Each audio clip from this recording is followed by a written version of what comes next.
The group stage at the beginning it was tough because when you play first games, it's always tough and it's hard to play. But then we adapt. We didn't expect that we will play that well second game against Astralis. We thought that it was going to be a harder match, but everything went good for us. I know that crowd in Cologne is wonderful, something special. So I'm excited to play on the stage on the quarterfinals, and I expect a lot from this tournament.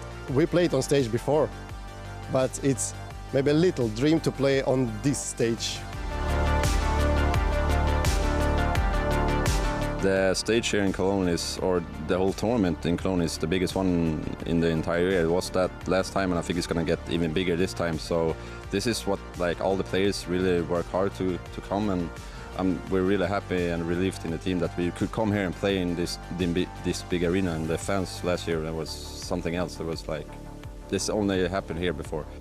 We're going to play Gambit in the quarterfinal, but I think that we are the favorites. We can't deny that, but also Gambit has shown really good results, so we can't really take anything away from them and we can't underestimate them, but I think that we will win.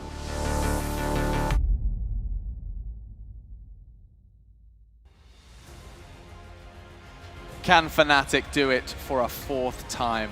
The organization has got 3 major wins, major titles under their belt, and now they stand in the quarterfinals with Gambit in their way from getting to the semi-finals here at ESL 1 Cologne. And Gambit, quite the contrasting story, were a bit of an underdog even in the qualifier to get here, and now they stand in the quarterfinals. They are legends, and now we get to see how far they can push them in a best of 3. I do have a doubt written across my face, and for good reason. Our analysts have definitely painted a picture in our pre-show that this could be a little bit of a one-sided affair. Unfortunately, we get to discuss exactly why those thoughts are really kind of doubting Gambit. And actually, I'm going to start with you, Dan, of course, new addition. Welcome to the desk, dude. We have ourselves a DDK. It's like we've got 2 kind of vest bookends here on the very well-dressed, suited center. But I feel really, really far away from you. But, he is miles away. But not nearly as far away as Gambit from winning this match, I think. Okay. Ooh. A new challenger emerges. Okay. Dan coming in hot. A wild DDK appears. Well, when he goes in, he goes in. So, where is that doubt coming from, Dan? Well, the thing is, if you look at Gambit's history to this point, obviously no one really. I mean, they're a legitimate CIS team, but they're not, of a top 8 caliber that we would consistently expect. Because if you look at just from an individual perspective, the firepower's not quite there. And when you look at how they got to this point, they won 2 Dust 2s, a best of 1s, and I mean they did it against a team with a stand-in. They did it against a CLG which is being gutted away from the best player. They've got a coach as a stand-in as well, so that's how they've arrived to this point. So they are yet to be proven, I think.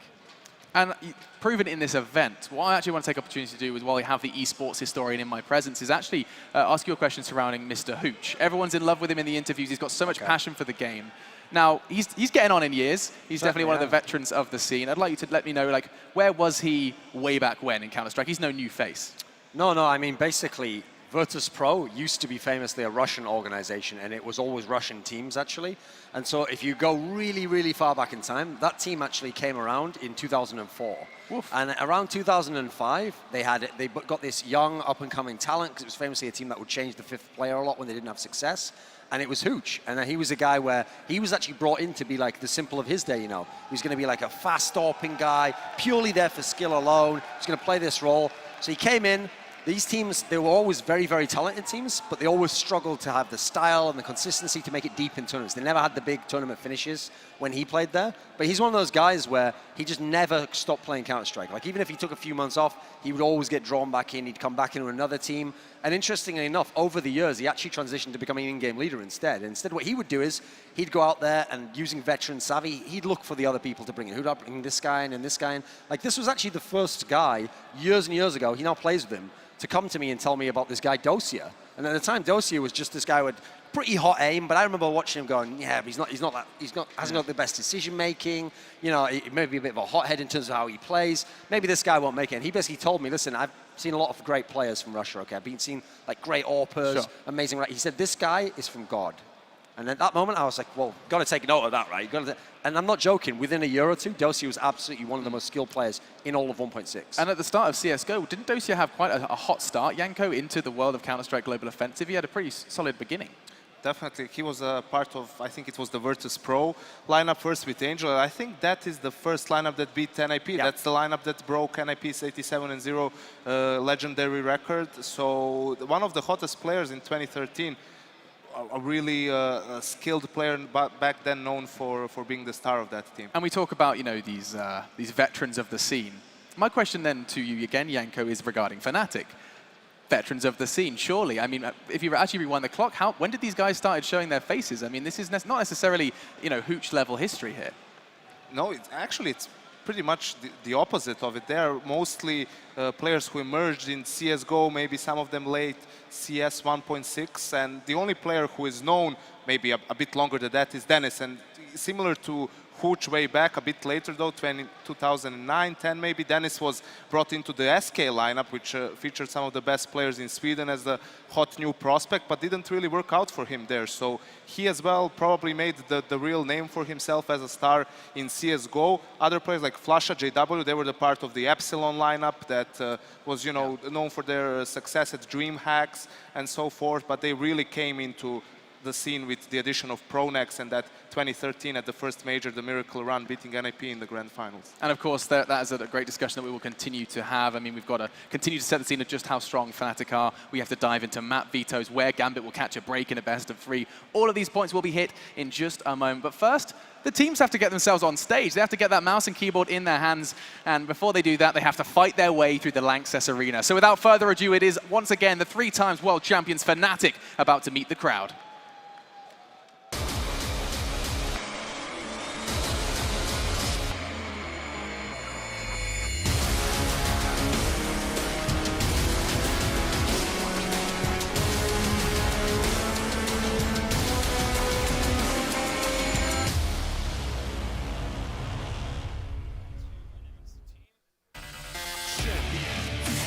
ESL Cologne 2015. Please welcome the living legends. Champions of ESL Cologne 2015. Please welcome the living legends, Fnatic.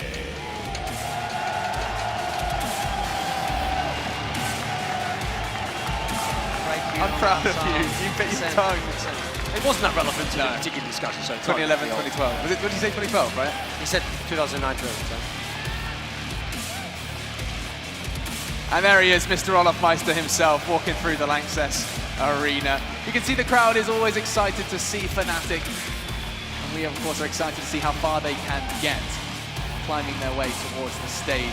It's a quarterfinal now, but how much further can they take it? That's the real question. You've got big names. New addition, of course, Dennis, who has been very influential as of late. That's a big flag, Alex. That is a big flag. I wanted to leave that with you, Janko. I wanted to leave it. Fnatic then have joined the stage. And I mean, alongside that, you have Krim, JW, Flusher, and Olofmeister back from injury. And it does seem like they've found their confidence once again. All smiles for the Swedes as they look to try and battle to the semi-finals. And who stands in their way? We've been talking an awful lot about their history, but now let's see how they are in current form. It's none other than Gambit now to meet the crowd.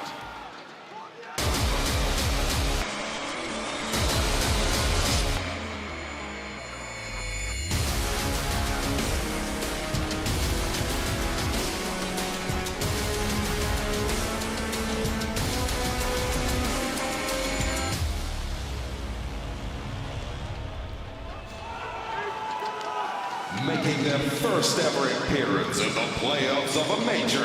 Let's hear it for Gambit Gaming.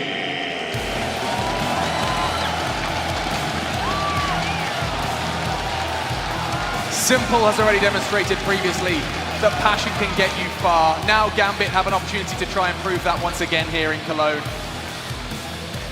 On front of there you see Hooch.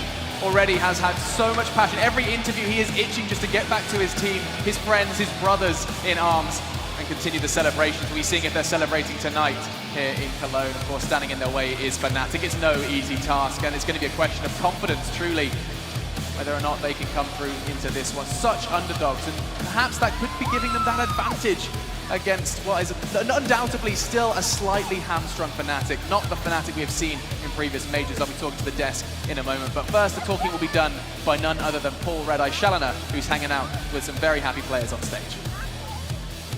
Indeed, yes. Some very happy players who probably actually just want to get on with the game, I'm sure. Olof, always difficult when you get to this stage. You've had a tricky group stage. How much has that taken out of you? Well, of course it was tricky, but I think we did fine, and we have a lot more to give. In terms of playing Gambit, a little bit difficult playing Gambit because we perhaps didn't expect them to get through to the quarterfinal. I don't know, that group, I think we were ready for them to go through in that group, no doubt about that, but I think we shouldn't underestimate them, and we will be fine. All right, okay, good luck. Hooch, I just want to grab a quick word with you. Crowd are very happy to see you here and playing in your first quarterfinal. What does it mean to you guys to play in the quarterfinal in front of this big crowd? It feels just amazing. We're really happy that we came here, and we're going to show now, guys. Tough team to play against. You've got the triple champions. They're not going to underestimate you. You're not going to underestimate them either. There is no easy team, so let's just show now, nice guys. All right, well, best of luck. Good luck. Ladies and gentlemen, Gambit Gaming and Fnatic. We have to continue this discussion with Fnatic now, gentlemen. We have addressed that Gambit are coming into this one as the underdogs. And now I want to question their form. Look at these names, these faces. These are names that have had, you know, so much CS love recently and so much CS success. I can't help but, you know, probe you, Dan, and ask you, what form have we actually seen from them now? I want to probe you, Dan, is what I just said. Talk to me about Fnatic. You don't have to and where they're at repeat now. that. You can say it once again, Alex. You can Just just the aliens in Area 51, the government's involved, very suspicious, tinfoil hats, Dan. Tell me, So, Fnatic. Yeah, Fnatic, obviously they had this really dodgy period where Olof was injured. We didn't know how long it was going to take for him to come back into the lineup. And there was a question, you know, if Fnatic's reign was going to be over or not, because they first filled in with Pleasant, a young upcomer, and that was the point where they made the move, probably thinking, okay, he's going to be in the team filling in for maybe like a couple of weeks. And then it went very disastrously. They were losing a lot of games. There was a lot of frustration within the team, and maybe even some toxicity because they couldn't get that confidence. I mean, they were a team who were on top of the world, and they lost it because of an injury. That's very frustrating stuff. But since Olof Meister has come back after 2 months from that period, we have seen glimpses of Olof hitting that form. But it wasn't actually until yesterday where actually we saw some of the players tweeting out. They actually feel like they've gotten the confidence back because Olof also, you know, had that classic thing where you're coming back from an injury where, okay, you feel like your form is fine, but is there that niggly feeling in the back of your head that, should I push myself? Can I just do anything that I want as I would when I was healthy? Is there a risk of me re-injuring? Like that, which is the scariest thing because it's your career. It does seem like that there's a really interesting discussion that we hit more often than not, actually, Duncan, about confidence and its relation to play. Okay. Olof Meister comes in this one, he comes back from the injury with this lack of confidence, and it's affecting his play. It's so hard for us to quantify on the desk, though. I think I have an interesting way to tie this into I think I have a perspective on Fnatic no one else seems to have, actually, which is everyone else looks at Fnatic, and because 4 of the 5 members won 2 majors last year and were one of the best teams of all time, and 2 of the players have won 3 majors and have been one of the most successful players at the majors, everyone looks at them like, oh, this team, they are the champions of majors, they'll do it again, they always know they can make it back there. This 5-man lineup has never won a major.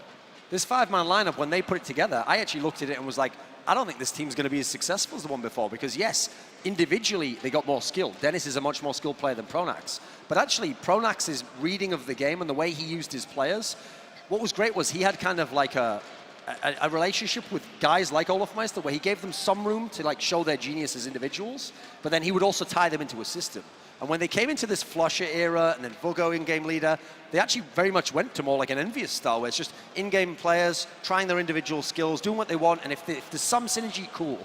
So as a result, when they won those first 6 tournaments in a row, I was like, wow, have they just like broken the meta game? Have they reinvented the game? But the key thing was, they won the 6 tournaments, they came into that major, then all of a sudden, like, you know, that's the point in the movie where disaster struck, Olof Meister was injured, they went out of that tournament in very shocking fashion, destroyed by Astralis, and so they've never even gotten back to the 6 championships level again. I don't even know if this team ever will win a major. Certainly, the pieces have. They've got the potential to, but I know that has to be in their minds as well. Like, can we win one without Pronax? Can we win without, like, almost the superstition of we had the lineup before? Was that the right move? So, yeah, they know they've got a lot of talent. They know they can win this match probably, but I still think they have to prove to themselves they're a major winning team. And of course, filling the role of in-game leader for a long time was Flusher, Janko. Did he fall into that same trap of picking up leadership and losing the fragging? to an extent. Even when Pronax was on the team, Flasha wasn't really the one getting most of the frags. I feel that he is one of the smartest players in the scene, one of the players who is a great example of how you can use your positioning, timing, and your grenades to put yourself in favorable positions and not just raw aim. So the style that Fnatic has, a lot of it has been inherited from the Pronax era. I mean, the fact that he left as the in-game leader doesn't mean that they're simply going to throw away everything that they've done in that particular lineup. So they went a bit back and forth with, it was Flasha for the longest period, then they were trying it out with Vugo for a little bit. So it has suffered to an extent, but it has mostly been Olofmeister who was leading in the fragging department anyways. We can see the players are gathered around the PCs on stage, which means just one thing. The map veto is about to go down. Dan, you raised a fantastic point at the start of the discussion where you did say that Gambit got to this position on one map alone, Dust 2. Surely that paints a pretty bad picture, a pretty scary picture coming into a veto process against Fnatic. Well, that's the first question. Like, what did they go to? It's one of those situations where you're sort of just beaten on the map veto entirely. So you kind of, do you go for a map where maybe they're a little bit more inconsistent, or do you take what you're comfortable with? And I think with the mindset that they're in, they're going to be more with the nothing to lose sort of mindset, which is going to allow them to play better on maps that they're already comfortable on. So that's probably the approach that they should try to take. But I mean, I'm actually not sure how Fnatic are going to approach this veto, because they have a lot of room to maneuver this one. I mean, we've seen Nuke twice already in these quarterfinals. Duncan, what are you thinking as we do see the... Oh, actually, no, never mind. Fnatic purge it. An overpass was taken by Gambit. The thing is, Gambit themselves are not actually known as a Dust 2 team. The only thing I think would give them confidence to play it here is that they already saw Fnatic lose on it in the tournament. So that in itself maybe evens out. These are teams who, in general, Gambit wants to play Train, Cobble. If you go over to the side of Fnatic, they're absolutely fine playing Cobble, that's for certain. They did play Train against G2, but in general, I don't think they necessarily wanted. So I think that's a good pick for the Gambit guys. That's one they can feel confident on. I think actually for the guys from Fnatic, they might just pick Cobble because they're so strong on it and they know it's like a classic map for us. They've gone with Cash. That's also been a very strong map for them. It's obviously the one that they really kind of showed that incredible comeback on against FaZe, where FaZe looked like, hey, we've got a little lead here, and then Fnatic said, we can just win this anytime we want, basically. So that's a great pick. And Dust 2 coming as the decider. Now, here's the thing, like I said, you look at the tournament, and you'd say, oh, it's clear, Gambit's the better team on Dust 2, Fnatic's not so good. Remember, Fnatic played arguably a better team than Gambit on Dust 2. Gambit played some teams with stand-ins on Dust 2. So I actually think if it goes to Dust 2, that's really the one where it's like, that's anyone's guess at that point in time. So for me, it all starts with Train because this is the best chance for Gambit. This is actually, statistically, one of the worst maps for Fnatic. So this is a real chance. And we saw G2 was able to push Fnatic to the limit on this map. So if Gambit's going to really show you they can be like a flip side and maybe cause a huge upset, it's going to start with map 1. And something when we venture into Train Yankers, we like to talk about AWPs. We like to address the power of the AWP, especially on that defensive side. JW, Mo, two individuals, neither of which have been mentioned in our discussions. How do these two compare? I mean, JW is one of those players known for his explosiveness, the ability to do pretty much whatever he wants on the map. Something that you think should never be done. You think, oh, this is a really dumb decision. Why would we go for something like that? But he makes it work time and time again. And that just adds a dimension of unpredictability to his play and to Fnatic's play as a team. I feel that the biggest issue here for Gambit is that as an underdog, Fnatic is the worst type of a team you want to play, the style they have, because they just start off with that no respect play style. They bring the game to your face. You have to deal with them first on an individual level to be able to go to those mind games and try to outplay them a little bit. But underdog teams, like in general, is playing a more passive team, maybe a team like Navi perhaps, because even though they're a really scary team, really good at their play style, you will still have room to execute, what you're practiced with. So I feel that Fnatic is going to be, hands full for Gambit. Every word that comes out of your mouth there, I'm seeing consistent nodding across the desk. This whole kind of Fnatic play style kind of counters Gambit's position. Just closing thoughts from you, Dan, and your prediction. I admit it may be rather one-sided. Oh, of course. Fnatic, I think they're going to win. But one thing I just quickly want to add as well is that the nothing-to-lose mentality, that's something that's great because from like a sports psychology perspective, that's sort of like the opposite almost of the choking thing, where you get really in your head and you kind of come into the conscious sort of out-of-body experience sort of thing where you're kind of watching yourself fail and you're seeing all the expectations just become crushed, like we've seen for Astralis multiple times. But that's kind of the opposite effect. But it only helps you achieve your, the top of your skill level more consistently, basically. And Fnatic are just across the board individually much more powerful, much more unpredictable than most teams that's already described. So Fnatic all the way. And I just want to confirm there is the same sentiment across the desk. I know it's a silly question to ask. I think Fnatic's even going to win Gambit's pick. I do think it can be a good game, but I think Fnatic's going to 2-0. All right, belief in Fnatic, and Janko just clarifying. Yes. There we go. Okay, you never know. You might have some belief in Gambit, some unfounded belief. There's no doubt they come into this one as underdogs, and we've already discussed the strengths that they may give Gambit as we do dive into our final game of the day. It's a best of 3, and Gambit do have to really prove show us what they're made of. We'll find out in just a moment. We're going to take a quick break. When we do dive into our first one, though, it is going to be spectacular. Train is the map, and it's going to be none other than the Swedes Fnatic versus Gambit. See you then. My man.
Welcome, ladies and gentlemen. It's the final game of the day. It's Gambit and Fnatic, and we are here in the stadium in Cologne Laxis Arena. Semler, are you ready for this one? It is no doubt going to be a tough game for Gambit.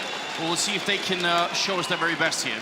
It's all about whether the God Beast Olaf Meister is going to be here to reign supreme or not. You saw Vugo working on his shoulder a little bit there before the break. I'm hoping everything is, falling into place, but I still think I have to side with the desk here, Anders. Fnatic, they're looking too good right now. Yeah, I agree. And I mean, the real question is, if Olaf is going to come back to that form, would you even want to show it in the quarterfinals? Wouldn't you wait to the semis or even the grand finals to pull out that card? I feels like that's going to be even more scary. I'm not sure they need Olaf Meister specifically to beat Gambit. I feel like even the rest of Fnatic are going to be so good. But it has been a day and a tournament of crazy upsets, so maybe we shouldn't take everything for granted just yet. That's the one thing that can actually come back to bite Fnatic, is that if they can actually pull a bit of an SK, what we saw earlier from SK, right, where everything goes so well at the beginning that they actually let their foot off the gas a little bit with the rest of the match. They start making some mistakes. Maybe they get a little over-aggressive, right? Gambit certainly have the tools to punish them if Fnatic give them the room to work with, but I don't think that Fnatic are going to underestimate Gambit. I think that Fnatic realize we need to come in here, we need to do work, we need to just completely obliterate these people, save as much energy as possible for the next match, right?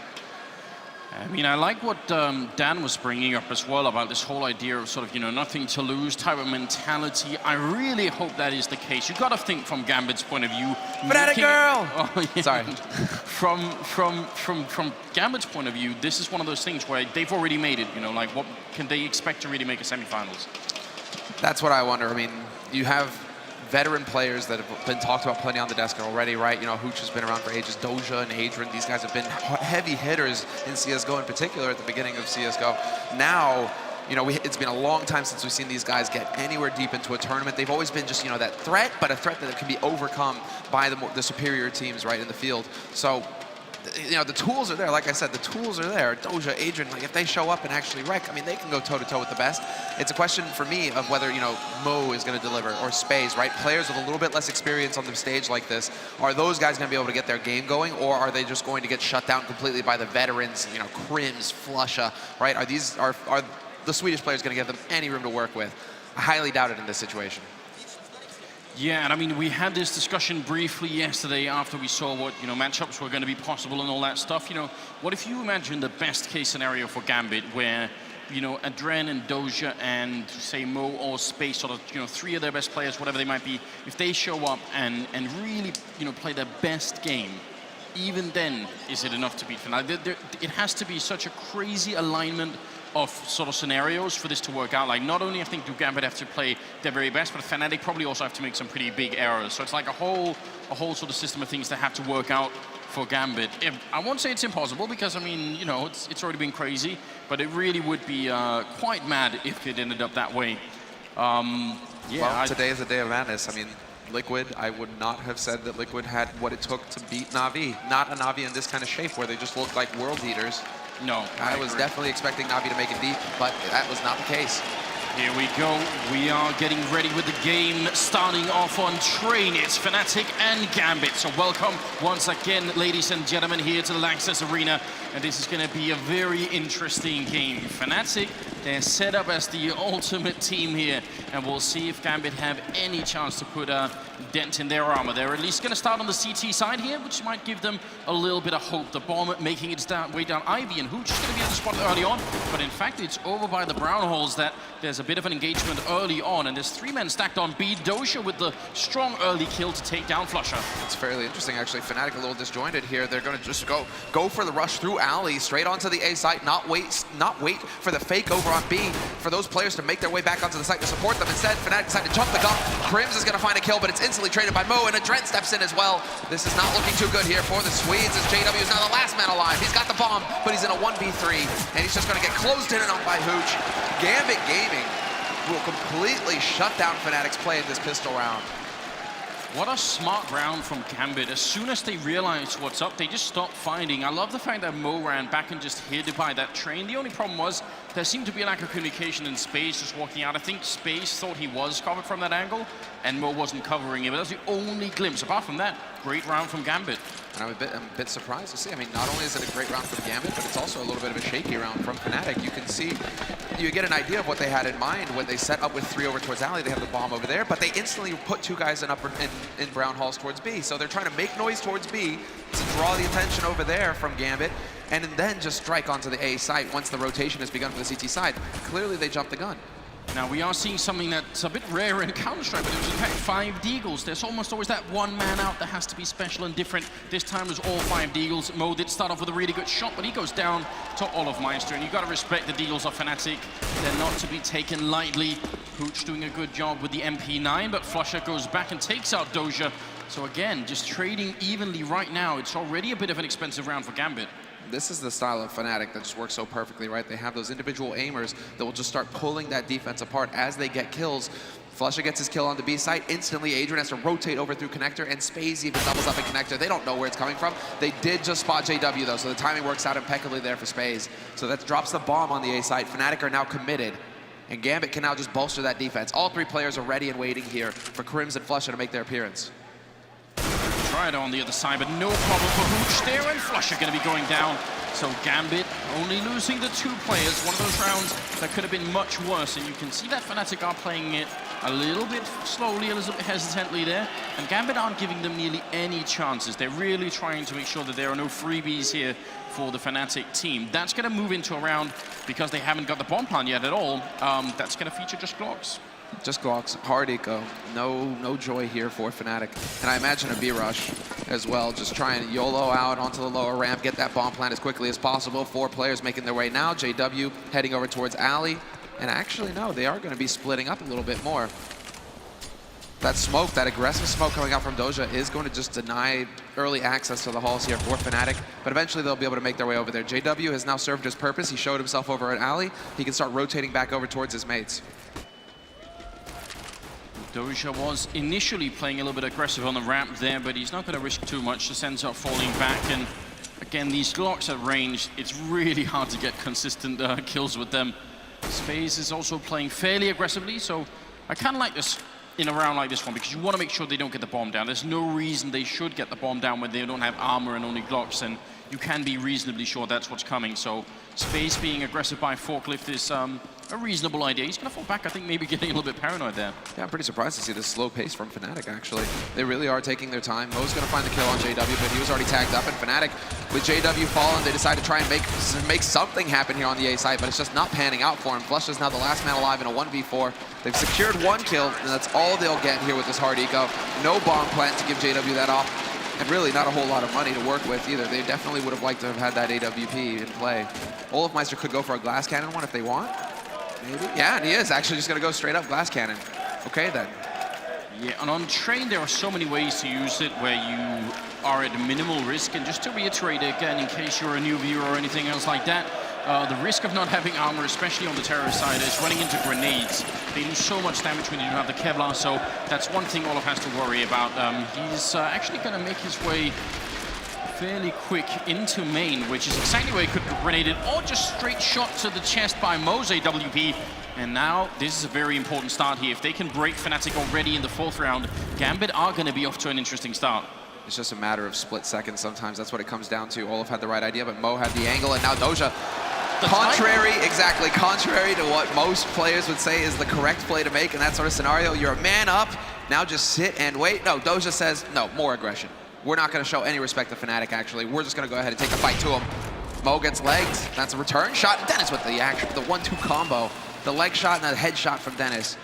Now they definitely need to do what you just said. Now they've been warned of what happens if you keep fighting Fnatic. They are individually at such a high level that it makes no sense at all to try and fight them right now. Just wait for them to try and get the bomb plant down. They only have about 50 seconds to get close to a site. Doja is in a position where it's a bit of an off angle. In fact, people don't usually hang out there. Now he's rotating back to a more normal spot. Hooch waiting for JW to make his move down here. And as soon as he does, if Hooch gets the kill, the game is going to be up. Although now they're rotating back out into the yard. JW picks up a kill, and Dennis as well. And it might be crumbling here for Gambit. They were off to such a strong start. Space picking up a really strong kill, making the 2-on-2, but he's getting shot in the back. Dennis picking up that one, triple for him. And it will now be all on Doja. 1 versus 2 here. And Flusher and Dennis, they can just hide for days. Yeah, it's that hive mind kicking in, right? Draw attention. In the meantime, you're going to have that hamstring coming in from the other side. Flusher just looking for the duel. He shows no fear facing Doja. He knows exactly where he's coming from now. And Doja realizes the game is up. I have to make the move. I can't just hang around and hope that Fnatic are going to peek into me again. I'm running out of time as well. And, well, it doesn't really matter when you're dead. Flusher finds him once he gets out into the open. And that's the first round picked up here for Fnatic on their T side. They didn't waste too much time either. So 3-1 to score. And Gambit, they don't have the money to buy. That's such an expensive lesson for Gambit to have learned, and one that they knew already. So that's just horrible. You get the first 2 kills, and you sort of keep fighting and keep peeking in, and it just all crumbles. That's something essentially that Gambit did to themselves. So Fnatic are going to be happy about that. But in terms of Gambit's confidence, that's gonna cut pretty deep, I think. No, that's exactly it. That's what they're worried about right now. And wow, the aggression coming in here from Upper Dark. Flusha, he's going to be in position to hold it, but he gets headshot, has to back off. Does he have somebody there to help him? Yes, Crims and Dennis both rotated in to watch their teammates back.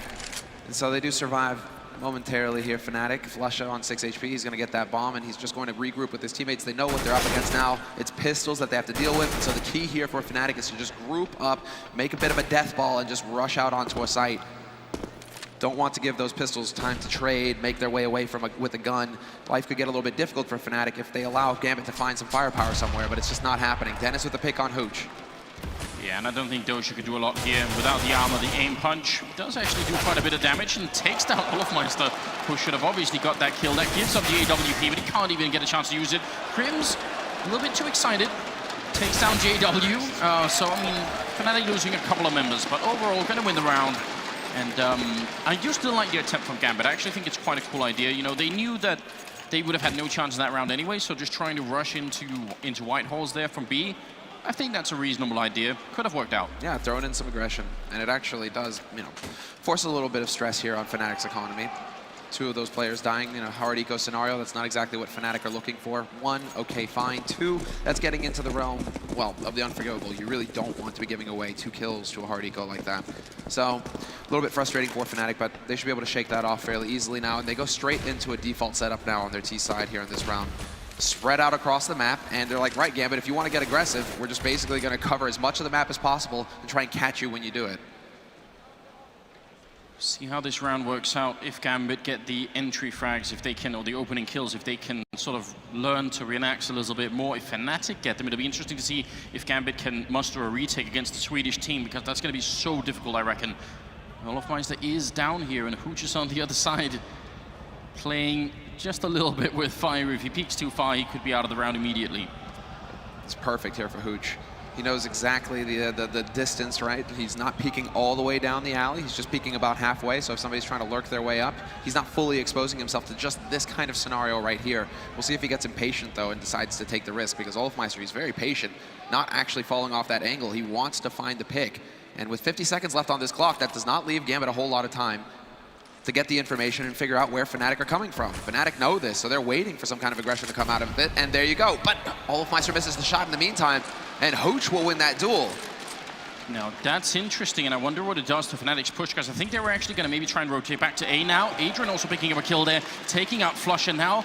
2-for-0 trade again, and this is a round that they must be able to close out, and looks like they will. Space and Mo both coming in with a shot. Krim's doing a lot of damage there, but he couldn't quite follow through with the kill. He's also alone with 17 seconds to try and get this bomb plant down, at least for his team. And they do need the money, Fnatic. They actually need this bomb plant to continue on. Krim's fighting, 8 seconds now. Not going to be good enough. As soon as he plants, he is out of the round. Mo to pick up that kill. Double for him, and a 4th round for Gambit.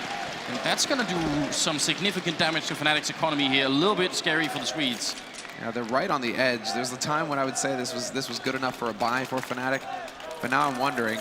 Well, to bring up that point, this could be sort of a way to sort of almost measure Fnatic's temperature here, to say how confident are they feeling. If they feel real confident, then yes, they buy and they just say, because on the other side, if we bring up the scoreboard here, Gambit have almost no money either. So if they were feeling really confident, it looks like that's exactly what Fnatic are. So this is a very good indication into the mental state of Fnatic right now. We'll see if this is going to be rewarded.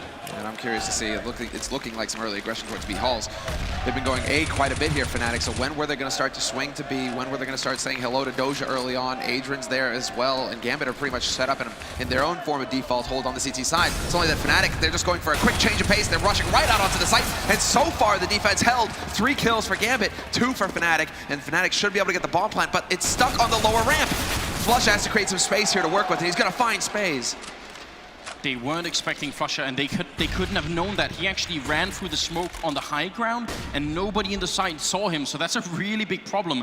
Now it is a 2-on-2, and they have a massive health advantage on Gambit's side. But do they realize if they start shooting with the AWP, that could be a suggestion that maybe they don't. There is no Molotov on Fnatic, and that's such a key ingredient here. Even if they get the bomb down, they won't be able to firebomb it out afterwards. Mo in a lot of trouble, and he's gonna go down. Flusha being given so much space to work with, picking up a 3rd kill for himself, and now Hooch walking in will at least take him out. So it turns into a 1 versus 1. Olof on 16 health versus Hooch on 100%.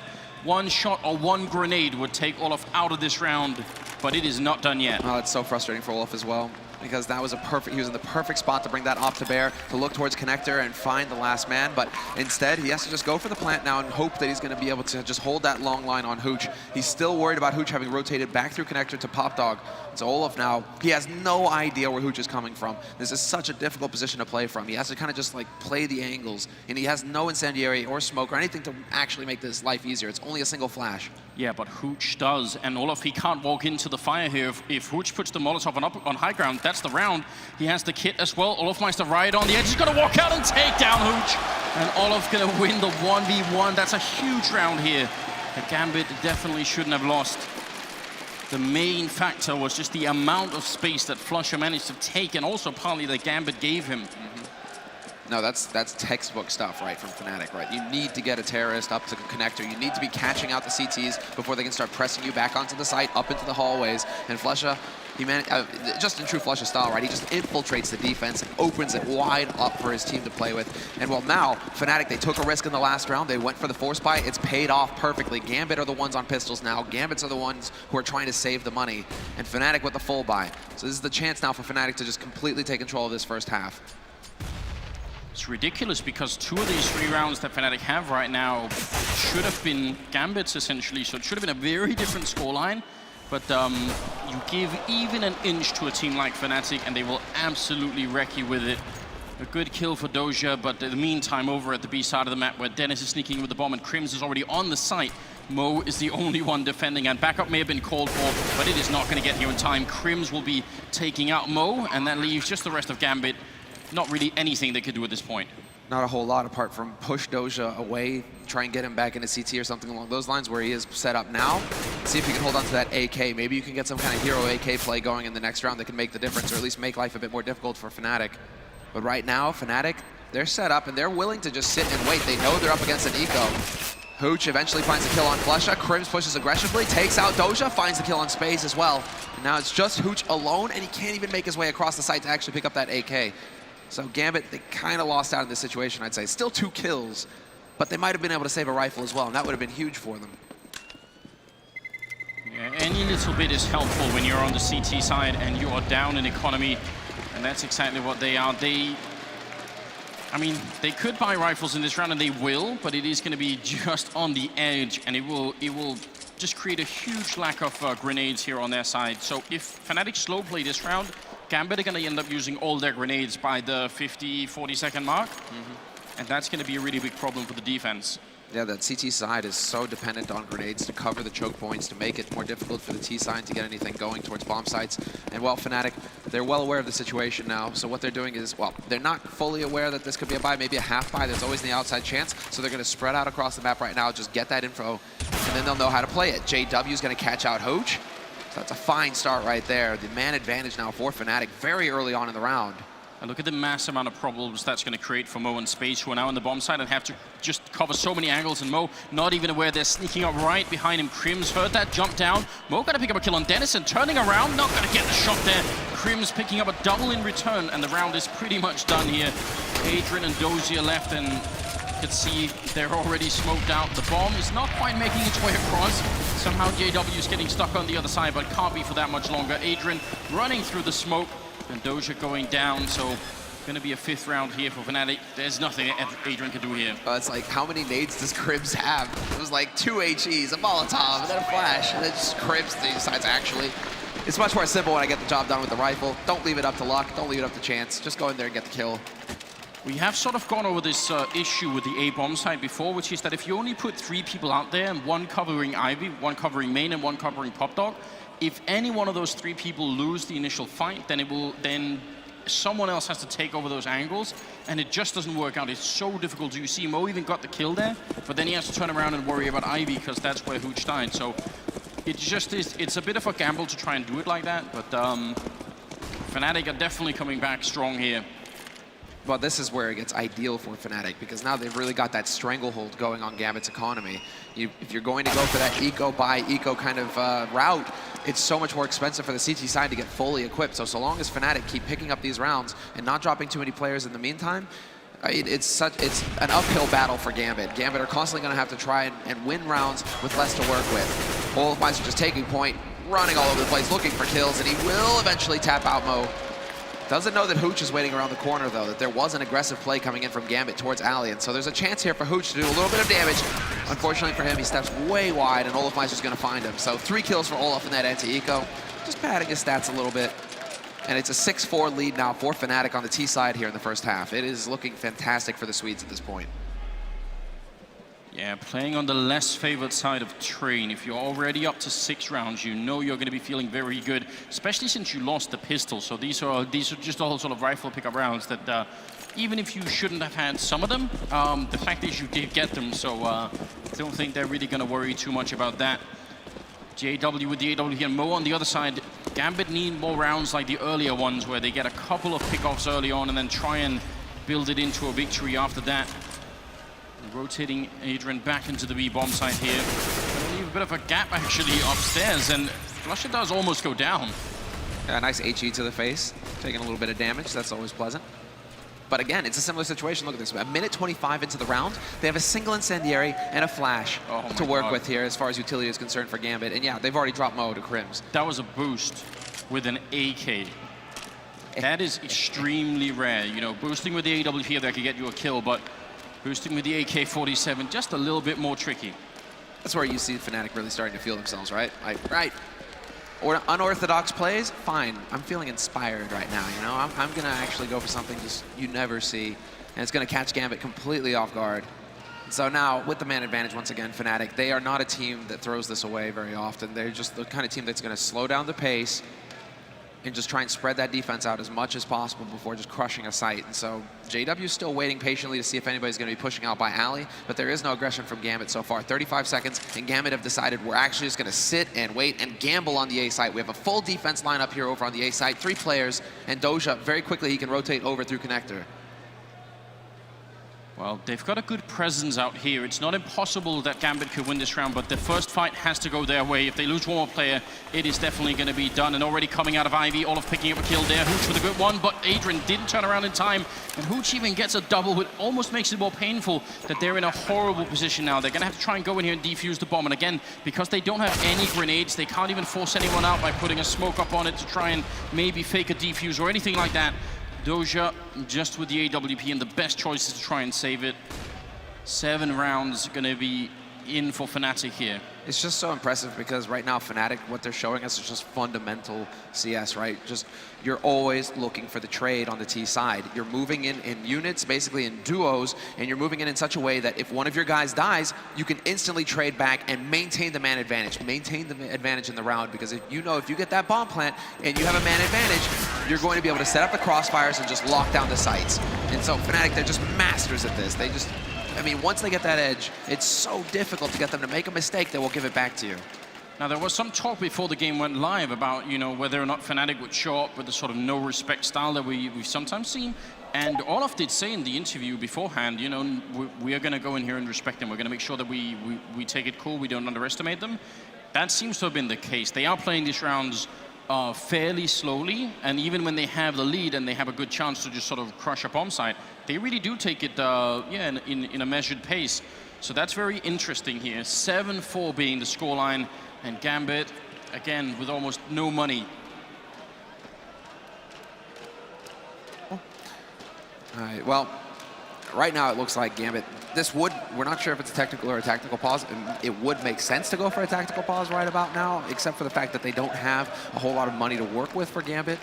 So if anything, they're going to go for a half buy. They're going to just try and invest a little bit of money into this round and save for the next one, because Fnatic are actually starting to get a pretty healthy streak going.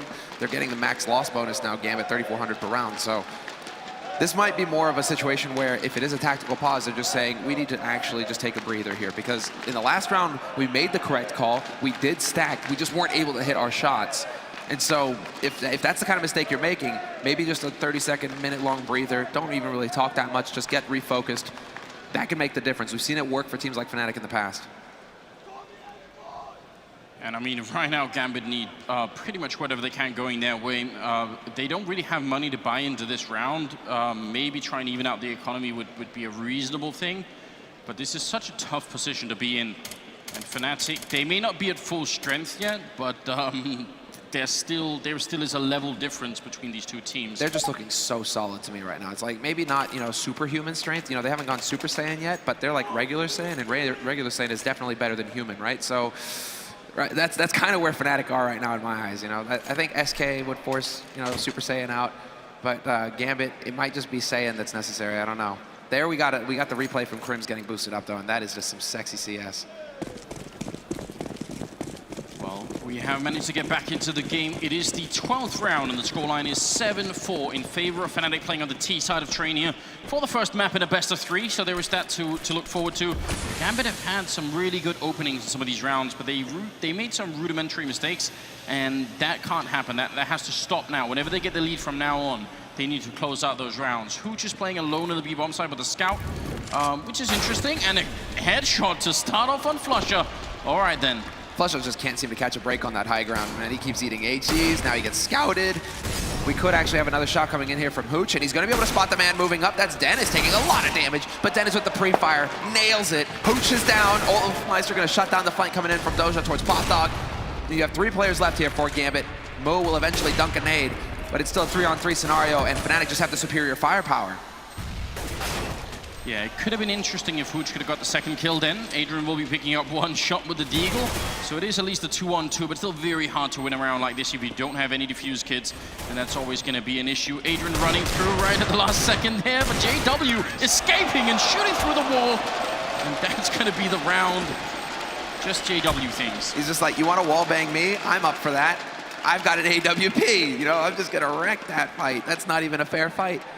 The Deagle, it did some damage, but Fnatic, they continue to press their lead forward. 8 rounds on the board for Fnatic. Gambit sitting at 4 rounds. And well, now we finally have a pretty solid buy actually here for Gambit. Now they have some nades to work with. They have that AWP up on Mo. They have 3 kits. This is now the round. It's the do or die moment here for Gambit to turn things around here in the first half. See how it goes. Doja playing alone early on the B-bomb side, which is not uncommon. It looks like Fnatic are setting up for a classic execute towards the A side of the map. They're at least in position to throw the smokes if they wanted to. Which is just one I think most people who have seen Train before will recognize immediately. And because the bomb is here, I feel like it's unlikely they'll fake it. Normally you'd have the bomb somewhere else on the map if you were going to throw a fake. Space is playing in a great position to try and counter it. But only, you know, so far as to the fact that he actually needs to get the kill. And this right now is showing me that really Fnatic are respecting Gambit, right? Because Gambit, they're like a wounded animal, Anders, you know? And any hunter knows, even a wounded animal can just lash out and wound you back, right? And just do some damage. So Fnatic right now, they know that Gambit, they're bleeding, and they're just gonna let them bleed out. They're just waiting patiently until they decide, right, okay, it's time to go and finish the job. 50 seconds left in the round, and they're moving out onto that A site. They're leading with the bomb, which could come back to haunt them if Dennis dies, but Crims is right there to buddy up with them, and it's looking good here for Fnatic. Is trading early on. Hooch will be getting a kill on Crims then, but JW takes one in return.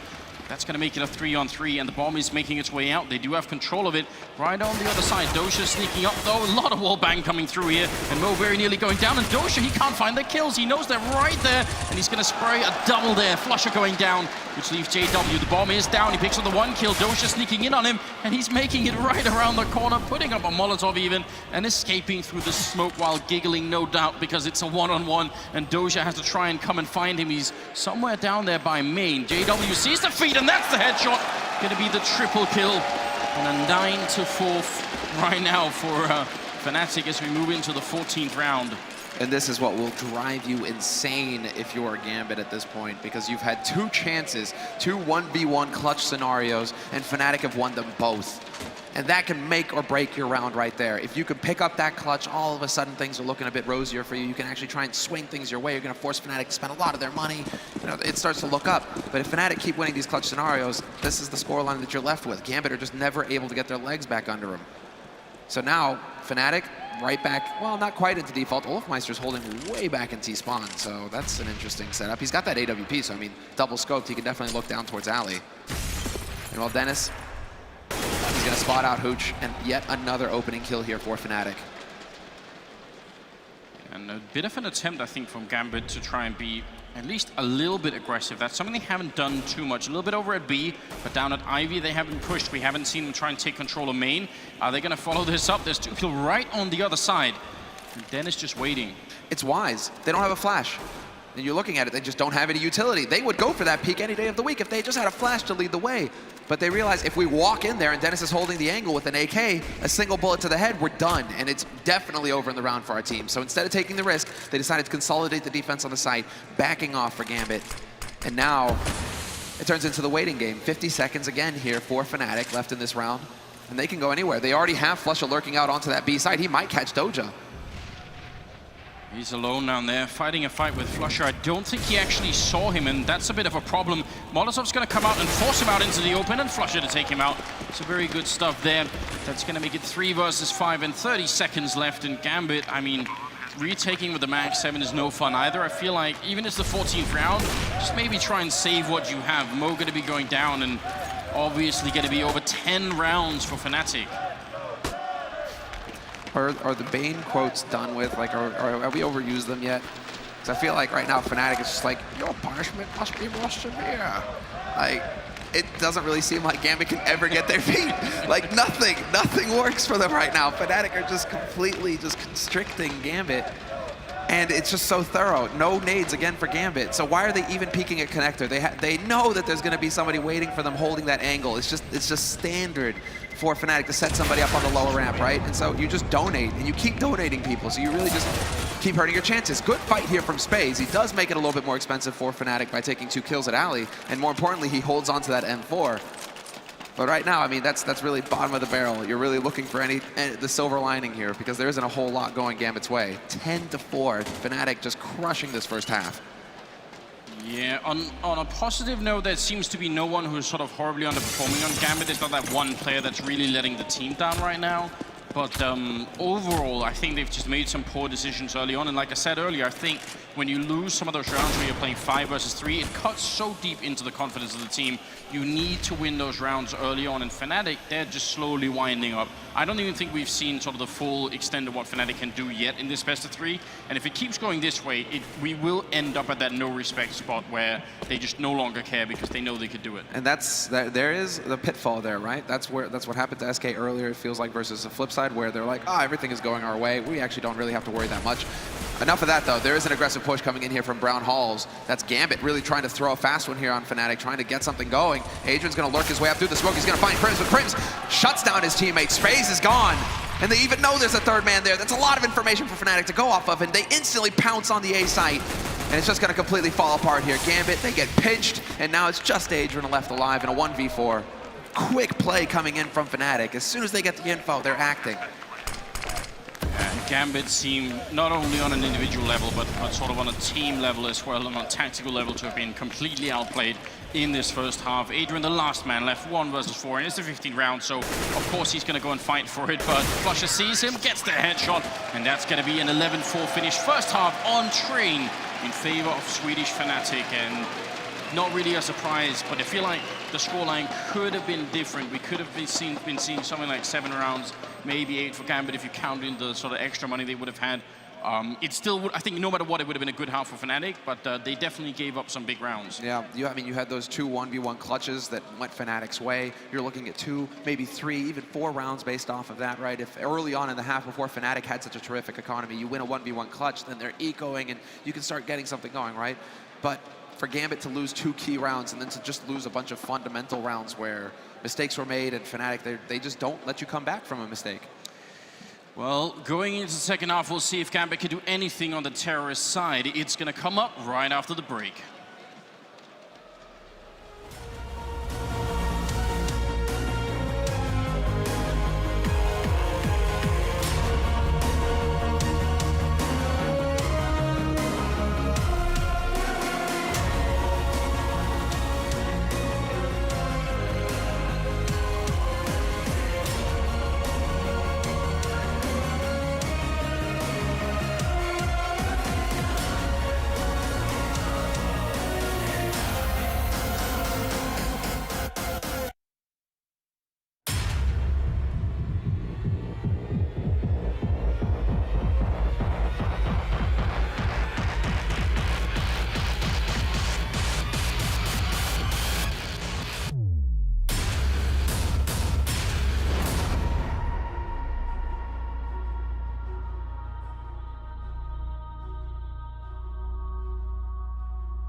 And we are back once again. It's Gambit and Fnatic, the second half of the first map here for the final game of the day.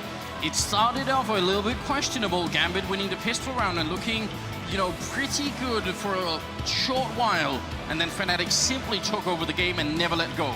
Yeah, if you look at the scoreboard, I mean, you have 3 rounds at the beginning. Gambit picked up the pistol. They had that going for him. Pistol on CT side. That's usually a pretty feel-good moment for you, right? If you're starting off against one of the best teams in the world, you're like, yeah, okay, things are going according to plan. And then that's where the plan ended, because Fnatic, they took that page, they ripped it in half, Olofmeister chewed on one bit, JW swallowed the other, and it was gone. The plan was gone. It was just Fnatic show from there on out. So now we go into the second half, where Gambit, they get to set the pace, they get to set the tone, they're on the T side. So let's see what they have in store for us here, because the countdown, it has begun. On the Gambit side, we do have the Molotov and the smoke, and actually a second smoke as well. So the first immediate thought that has to pop into your mind is the potential for a B plant and to try and firebomb the actual bomb once it's down to prevent Fnatic from defusing. Fnatic on the other side do not have a smoke grenade, so that means they can't cancel the Molotov in case that's what's going to happen. And a quick early kill there going in. JW down and out space, weren't picking that up, but I think Adren even heard them walking away or running a little bit there. So some good information out already. But I like the fact that Gambit are slowing it down here. They've got plenty of time. Yeah. Back to those fundamentals, right? You pick up that first kill instead of trying to pounce on it and potentially running into a situation where Fnatic can bring it back their way. You take your time and you wait. You try and make maybe a little bit of noise around the map, but you wait for that defense to spread out. And now Gambit decide, okay, minute 10, it's time to go. And Dennis is going to start us off with a headshot on Doja. Adrian with the flank is going to take down Dennis, but he's been spotted by Flusha, and he might just cost him his life. He is going to be able to sneak his way out. But this is close. Flusha finally hits that headshot. He swapped into USP with no bullets in. That's a little bit uncomfortable. Olofmeister looking for the kill, but actually failing it a bit. Krim's there to pick it up, though. And that's going to be Hooch and Mo left. And if anything, they have to win this round. There's no other choice. They do have the Molotov still on Mo. Does he know the angle? No, it seems like it lands a little bit too far up. I'm not sure that's going to cover it. Mo goes down, and so does Hooch. And yeah, they could defuse even without. So just a little bit failed on the angle there. That's going to give Fnatic the round and turn it into a 12-4. And right now, this is looking like a team that is just headed straight for a semi-final. Yeah, barring a massive let up on the pressure, basically, from Fnatic. If they really start horsing around, they've done it in the past. So, I mean, you know, it's always possible. But right now, it is definitely looking like things are just going to take off here for Fnatic. You've got Olofmeister and Adrian right now kind of sitting pretty. But, I mean, you can look at the 1v1s, but for me, like, the team, Fnatic as a whole right now, everybody is doing their job. Everybody is very close on the kills, and they just seem to be coming through, whether it be clutch opening kills, just locking things down. Everything seems to be going right for Fnatic. Olof a little bit aggressive here, and even though it's a blind spray through, space will be taken out. They don't have armor because they're going to be buying in the next round, so Olof's just going to go on absolute cleanup duty here, taking down 3, and Flusha gets a little bit of action as well. And Doja, he's got a P250, so he could do some damage, but eventually they're just going to run him down. Myself was hoping for a knife kill then, but that wasn't going to be the case. Quad kill for Olof instead, and just so much money in his pockets. Unreal, look at that. He starts the round with 6,000, and he could even hold on to the MP9, but why? He just made 6 grand. Guess what? Just go for the AWP. And so they have everything they need here, Fnatic. Full nades, nearly everybody rocking a kit. Dennis, you have $2,000 in the bank. Why are you not buying a kit right now? Buy the kit, Dennis. That would be too silly. All right, well, we'll see if it comes back to bite them. Gambit, they've got the rifles, but they have no AWP for Mo, so we'll see what they have in store for us here. They are spreading out, looking for that default setup. Quick flash, actually. You know, Counter-Strike Karma is a real thing, so I could definitely see a world in which Dennis ends up needing the kit at the end of this round. Just ask Pasha. Yeah, that's happened time and time again, so. But regardless of karma or good or bad luck or anything else like that, it is 13-4. I don't see any way that Gambit could change the outcome of this map. It's simply too overwhelming a scoreline here. Fnatic, they have the money and the grenades, as you were saying here in this round. Some interesting wall banging coming up there. JW in position in the B-bomb side. Yeah, I'd like that wallbang, though. They really should be doing it more often. There's the double peek, though. Solid teamwork coming in here from Gambit. They peeked together, and so there would have been a potential trade 1-for-1. But JW will miss the shot, and he falls back.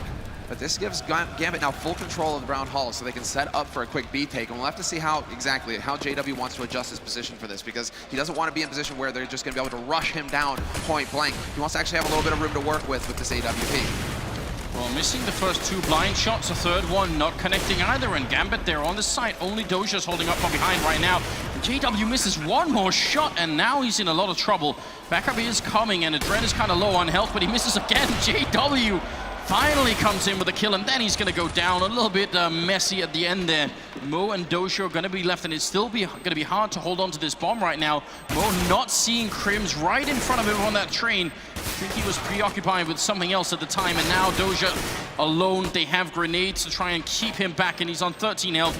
And look at how easy this is for Flusha. Does actually look away, but that's going to be the kill. And the round for Fnatic, 14-4. You know what is absolutely absurd, Anders? Is that Dennis defuses that bomb. Perfect. He doesn't have a kit. It's going to take him 10 seconds, and he's the one defusing? That's how confident Fnatic are in just holding the man. Once they know that he's up there on the upper hall, they're like, right, Dennis, it's all good. Take your time, mate. No rush. I'm going to go ahead and put the kettle on real quick, make some tea, and then Doja's going to eat a bullet eventually, and then we'll be fine. 14-4. Fnatic just powering through at this point. Gambit, luckily for them, because of that bomb plant, they have the money to go for a force buy here. So 4 rifles, a Tech 9 on Doja, limited nades, and it looks like a bit of a turn of speed here. They want to go rushing out onto this A site. Well, pick up the early kill then. Adrian taking that. Flusha does go down. Dennis with a quick shot on space, so brings it back into a 4-on-4. JW, he's going to go down there. I feel like they should have given, especially after that last round, give the AWP to Olaf, and Crims with a good double spray down though. To bring it into a 2-on-3. Just impeccable spatial awareness there from Dennis. He got 1 kill, but he realizes he's vulnerable to a second man coming through that smoke, and so backs off, closes off the angle, focuses on A main. I mean, the defense right now for Fnatic is just overlapping fields of fire, lines of fire, and Olafmeister now, he's on a happy little mission, looking for a happy little bomb that lives on a hillside that Bob Ross just painted. I mean, it's a man advantage for Fnatic, and Olaf, he's got the back line covered towards that B site, so his teammates can just stay seated on A. I can't keep up anymore. I'm done. Mo and Adrian are going to try and see if they can head out. Dennis is in a pretty good position right now. He's probably only going to face one at a time, and with Crims also there to cover him, this is practically impossible for Gambit to break, especially because they only have 1 flashbang, and there's no way that's going to flash both players. Dennis there, actually failing the spray that creates an interesting opening, and Crims somehow shooting a little bit too fast. Grenade though, puts Adrian down to 11 health, and that's going to be a bit of an issue in a couple of seconds. 20 of them left right now, and it's a 2-on-2. They need to get in here and get the bomb plant down. You could see him, Mo, he desperately wants to, but he himself is just 1 shot from this Max 7 away from death. And Olaf sneaking in, even if it's long range, it's going to be plenty of damage right now. It doesn't matter anymore. 7 seconds, 6 seconds, they have to go for the plant, and Olaf, he knows it. He somehow misses the shot. I have no idea what's happening. Gambit come through with the bomb plant in spite of the fact that it should have been impossible, and now Olaf is just toying with them and waiting for Crims to show up, walking out of C connector. Olaf still missing shots. Finally gets it while jumping midair. I guess that was the key ingredient they were missing then. Now it's a 1-on-1 Crims versus Adrian. They're both very low on health, and he's going to be sneaking in and getting the shot. And Fnatic will win the round, making it 15. Unbelievable. I think he was just missing the airborne component. You know, had to make it flashy. What's interesting is I thought that Crims was holding. Crims was clearly worried about the flank coming in from Adrian. Because what I thought is they both had both sides of the train covered, and so all they were doing was playing the clock. All Olafmeister has to do is keep peeking out and forcing them off that bomb plant. And in the meantime, Crims is watching the other side of the train, so it's pretty much impossible for Gambit to get the plant. But Crims with the rotate through actually created an opportunity there for things to get interesting. I'm not gonna lie, I feel like all Olafmeister had to do was actually hit anything with the 20 or so pellets that come out of that shotgun. I feel like that should be a manageable task at that point in time. But regardless, it is map point for Fnatic.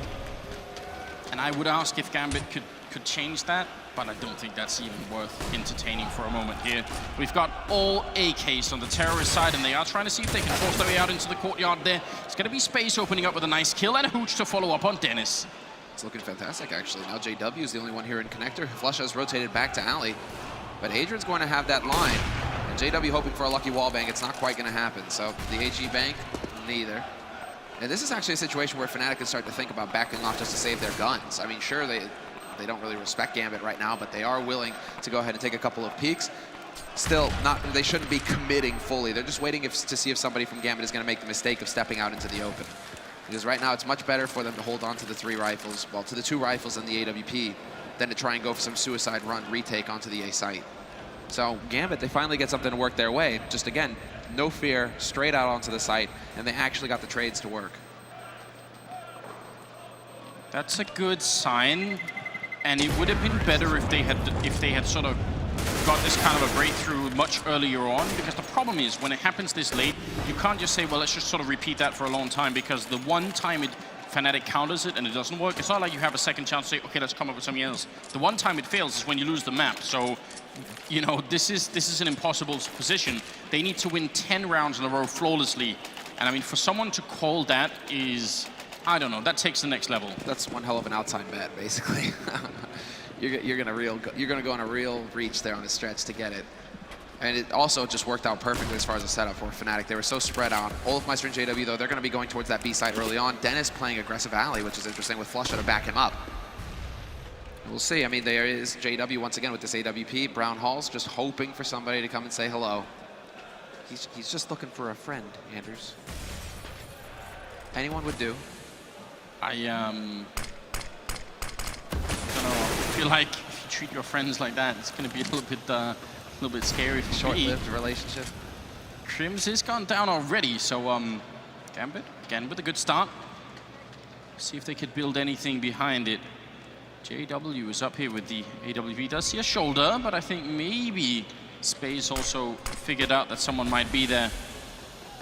Don't want to throw this round away to walking into that sniper. Still holding in the back lines here. It's going to be JW picking up the first kill on Space. The bomb is making its way over there. They actually got JW in the corner, and they're trying to see if they can rush him down. Flusha going to be walking into Adrian, so that's a good kill. And JW's made his way back into the bomb site, so still a 4-on-3. See if Gambit can turn this around. Now they're thinking A site. They catch Dennis looking the wrong way.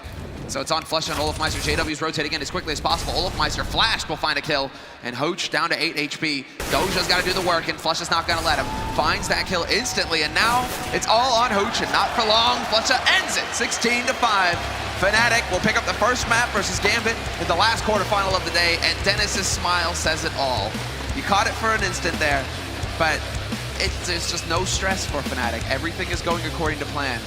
It couldn't have gone smoother. 16-5, that is a dominant scoreline. It wasn't even close. Yeah, let this be a warning to anyone playing Fnatic. You will get a couple of chances to get any kind of sort of traction in the game. You get a few chances where you can run away with it, and if you give those up, that's it. They're never gonna let go. Terrifying display of power here. You can see the fans are excited as well, and for good reason. One more map and Fnatic are gonna be in the semi-finals. Isn't obviously done yet, but Gambit are going to have a serious conversation here in between the two maps. Is that? Who is that? Is that he? No, I can't. I wish I knew. Could just make something up, couldn't we? We certainly could. But now it's time to hear what the analysts have to say over on the desk about that first map. So, Alex, it's all yours. Fnatic derailing Gambit on Train. Could not keep it on the right track. What else have we got? Is there anything else, guys? Starting off strong, Got anything else for me? I'm going to have to see your ticket to prove that you actually are supposed to be in the right class here. Yeah. So I'm going to have to let you leave. I've got another one. So, okay. Gambit couldn't find the light at the end of the tunnel on Train. Because it was a train. Nice, it was a train Fnatic wreck. Train. Running on that ass. Okay. So. Okay. Oh, back on track. Back on track. How you doing? Fnatic do pick up the very convincing win in the first map of our final game here in the quarterfinals. Gentlemen, I mean, these are always the fun ones when you get to the analyst desk and we just sit there and go, told you so. Yeah. Like that's pretty much, that's it. We should just throw to a break right now because Fnatic walked in and Gambit walked out. That was the end of that, Duncan. I mean, this is a good map for Gambit. Unfortunately, if Fnatic's in that sort of mood, especially, and they get going like that, it's just going to be almost impossible to play against them. I mean, Gambit had those rounds early on, and that was deceptive. That's just because they got the really early rounds that made the score look good, but then all the gun rounds, I mean, pretty much every round was just going Fnatic's way. It's like in that sort of a scenario there, I almost wonder, how does Vugo actually make his money? Because there's no way he's like calling strategies, like reading the game. I think he's just a hype man. I think he's just in their ear. Get him, eat him, get him, Flusha. You better play with your aim, not your brain. Just go and ham, you know. Good, like hype yeah, phrases. and then they're just going, yeah, get out of my face, man. I'm going for this one. I think that makes perfect sense considering, you know, how hard it is for Scandinavians to get hyped, to show emotion. Okay. To actually find a guy who's able to do it. You pay that man big money, Duncan. You pay him big money. You put him behind him. And so basically, Vugo, the Flavor Flav of Swedish Counter-Strike. Okay. Yeah, he's the Fnatic hype man. Guided them to victory. Dan, you know, we came into this one saying, Fnatic, you have to earn their respect. That was out of your mouth. You suggested that it was initially going to be pretty kind of disrespectful from Fnatic, and, you know, of course, air quotes, it's not disrespect directly, but in-game, it certainly feels that way. Did they ever get out of that phase? Were they ever forced out of that phase, or was it just that from beginning to end? The thing is, when you're, again, we highlighted it before, Fnatic's one of the worst teams to play against if you're the underdog in this situation, because they're the underdog not because of, let's say, lack of strategy or coordination or something. If you're talking about a team like, let's say, FaZe or something like that, where you know that they have really good individual skill on a good day, they can probably compete with a lot of the players for Fnatic. We're in a situation where the team has generally like worse individual players across the board. So you can, and it can be very demoralizing because Gambit can have really good rounds. They can understand exactly how to play something. But if you've got JW spinning around, jumping around with them all, but just hitting you in the face, you have to get past that as well, the huge individual skill, because Fnatic can play much worse Counter-Strike in this situation. With raw skill, they can just overpower you, and that's when the disrespectful play comes in, when you can really see one team that's very dominant completely crushing another. And Fnatic are one of the best teams in the world at doing that kind of style of play. I think that's the problem right there. You win a round, and it's not against Fnatic, and it's not like, okay, if we only repeat this in the next round, we'll win the next round as well. There's not a formula that you can replicate against them, because pretty much every round, more or less, they're going to do something different. Even if they go for the same bomb site, let's say, okay, in one round, maybe Flasha, as we saw in that 2v2, he's going to push all the way forward, play around the CT connector. The other round, maybe they're going to play super passive. They're going to have a player lurking from the outside bomb site to connector. You know, they will always switch things up at least a little bit. So in the end, it comes down to everyone individually has to be on point. The comms have to be good, and you always need to keep reacting to what they do. And that's really hard. Fnatic is the best team in the world at doing that. It's really hard making those split-second decisions and making the correct decision more often than not. I've got some bad news for you, Alex. Yeah. So not only was that like one of Gambit's best maps, that was like probably their best chance. Sure. It's also statistically one of the worst maps for Fnatic. Like, they're really not that good at Untrain, you know. CT, usually that's where they have their issues, so let's see how map 2 goes. Fortunately, we have a whole segment dedicated to that. We're going to be talking about the clash on Cash to see if Fnatic can find more cash in the semi-finals. For now, though, we will be taking a break. So go take a slash. Nice. Take your slash. We're going to be bringing up Cash next, guys. Finding out if Gambit can take us into a third. Do not go anywhere. Your final game, potentially, of our 4th day here at the Major continues in just a moment. Definitely, man.